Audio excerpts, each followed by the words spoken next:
के बीच अभी ये खबर आ रही है कि पाकिस्तान के प्रधानमंत्री नवाज शरीफ और प्रधानमंत्री मोदी के बीच बातचीत हुई है और ये टेलीफोन पाकिस्तान की तरफ से आया। ये जानकारी आ रही है कि दोनों के बीच बातचीत हुई है और इस बातचीत का मतलब है कि आने वाले वक्त को लेकर दोनों इस बात से सचेत हैं कि अगर इस तरीके से हमले शायद बातचीत को पटरी से उतारने की कोशिश है, वो रुकेंगे नहीं, क्योंकि तुरंत टेलीफोन किया गया और आज बातचीत। इससे पहले राष्ट्रीय सुरक्षा सलाहकार की भी बातचीत हुई दोनों देशों के, और अब इस नवाज शरीफ ने भरोसा दिलाया है कि जो दोषी है उन पर कार्रवाई होगी। ये सूत्रों के हिसाब से जानकारी हमें मिल पा रही है और जांच में पाकिस्तान सहयोग करेगा, यह भी जानकारी दी गई है। जो बातचीत का मजमून निकल कर सामने आ रहा है, यानी संकेत बहुत साफ है कि एक तरफ ऑपरेशन, अभी कॉम्बिंग ऑपरेशन जारी है, देश के रक्षा मंत्री प्रेस कॉन्फ्रेंस कर रहे हैं और इन सब के बीच बातचीत का सिलसिला दोनों देशों के बीच टेलीफोन से सही लेकिन चल रहा है और संवाद लगातार हो रहा है पठानकोट के हमले के मद्देनजर। इसलिए यह सवाल है कि अब आने वाले वक्त में क्या बातचीत की दिशा तेजी से आगे बढ़ेगी, बातचीत में कोई रुकावट ना आए, या बातचीत के जरिए ही इंफॉर्मेशन एक दूसरे को दी ली जाएगी। और क्या इससे पहले जिस बात का जिक्र हम डिस्कशन में निकल कर आए, केसी सिंह साहब ने एक बात का जिक्र किया कि प्लान बी होना चाहिए,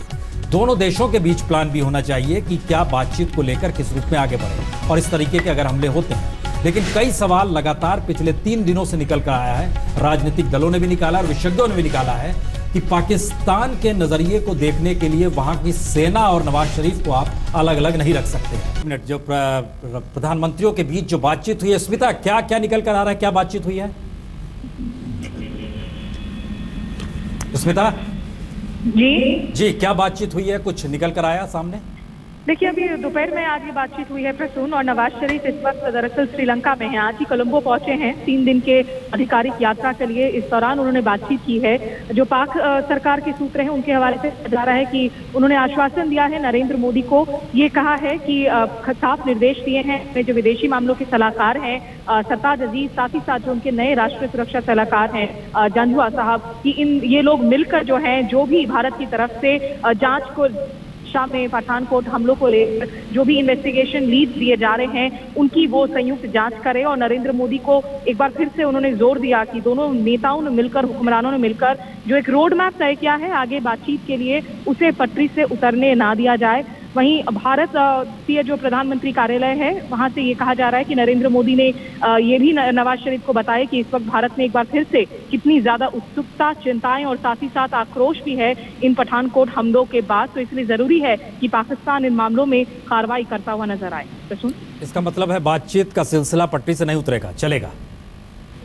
फिलहाल ऐसा रहा है, लेकिन मुमकिन है कि 15 जनवरी को जो विदेश सचिवों की बातचीत फिलहाल तय थी, हो सकता है 1 या 2 दिन के लिए उसे थोड़ा सा डिले किया जाए। लेकिन प्रसून, याद हो कि ये नवाज शरीफ की जो फोन कॉल है, इसके पहले दरअसल अजीत डोभाल भी फोन उठाकर खुद अपने पाकिस्तानी जो समकक्ष हैं लेफ्टिनेंट कर्नल नासिर जंजुआ, उनसे 1 से ज्यादा दफा बात कर चुके हैं पिछले 48 से 72 घंटों में। तो एक जो अभी सुषमा स्वराज ने पिछले दिनों मुलाकात की थी काफी ऐसे पूर्व उच्चायुक्तों से जो पाकिस्तान में सर्व कर चुके हैं, वहां से सूत्र बता रहे थे कि दरअसल ये मीटिंग नरेंद्र मोदी के लाहौर दौरे के बाद ही तय कर ली गई थी, लेकिन इस दौरान पठानकोट हमला भी हो गया तो उस पर भी चर्चा हो गई। लेकिन जो मूड सरकार का सामने आ रहा है कि सरकार एक बार फिर से हड़बड़ाहट में कोई यू टर्न नहीं लेना चाहती है बातचीत से, लेकिन बातचीत की राह में आगे बढ़ते हुए एक फर्मनेस दिखाने की तैयारी यहाँ जरूर होगी भारत की तरफ से। संजय निरुपम जी, बड़ी खबर इस वक्त आ रही है। Delhi police commissioner BS Bassi ने एक बड़ा बयान दिया है। अपनी सालाना प्रेस कॉन्फ्रेंस में बस्सी ने कहा है कि अब से कुछ देर पहले अगर कानून में बलात्कार